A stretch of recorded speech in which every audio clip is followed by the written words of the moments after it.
ലോക സമ്പത്ത് എന്ന് പറയുന്നത് ആകെ കുറച്ച് കുത്തക മുതലാളിമാരുടെ കയ്യിലാണ് ഉള്ളത് അല്ലേ. ഫോർ എക്സാമ്പിൾ നോക്കി, ഇപ്പോൾ റേബാൻ ഇതിന് നോർമലി എത്ര വരും? ഒരു 300-400 ഗ്രാംസ്, നാട്ടിലൊരു 10,000 രൂപ വരും.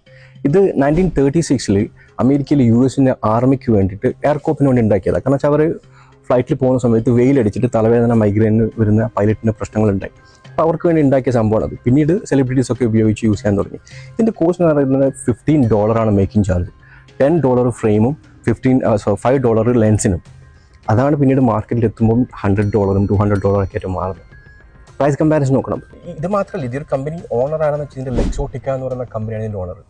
ഇതോടെ കീഴിൽ തന്നെ ഒരുപാട് വേറെയും കമ്പനിയും ബ്രാൻഡ്സും ഉണ്ട്.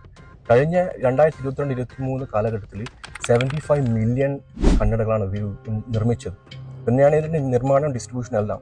ആ നിർമ്മിച്ചതിൽ Ray Ban, Oakley, Blueberry, Burberry, Chanel, Dolce and Gabbana തുടങ്ങിയ ഇഷ്ടംപോലെ ബ്രാൻഡുകൾ ഉണ്ട് ഇതിനകത്ത്. ഇതെല്ലാം ഒരു കമ്പനിയിൽ നിന്ന് വരുന്ന സാധനം, ഒരു ഫാക്ടറിയിൽ നിന്ന് ഉണ്ടാക്കുന്ന സംഭവമാണ് ഇത്. പക്ഷേ ഡിസ്ട്രിബ്യൂഷനിൽ അവരെ ടാഗ് മാറ്റി പിടിച്ച് ഡിഫറെൻറ്റ് ബ്രാൻഡാക്കിയിട്ട് പുറത്തു വിടുന്നത്. അപ്പോൾ ഇങ്ങനൊരു കുത്തകം ഈ ലോക നിലവാരത്തിൽ തന്നെ ഐവെയറിൻ്റെ ഒരു കുത്തകയാണ് ഈ ലെക്സോട്ടിക്ക എന്ന് പറയുന്ന കമ്പനി എന്നൊക്കെ മനസ്സിലാക്കും.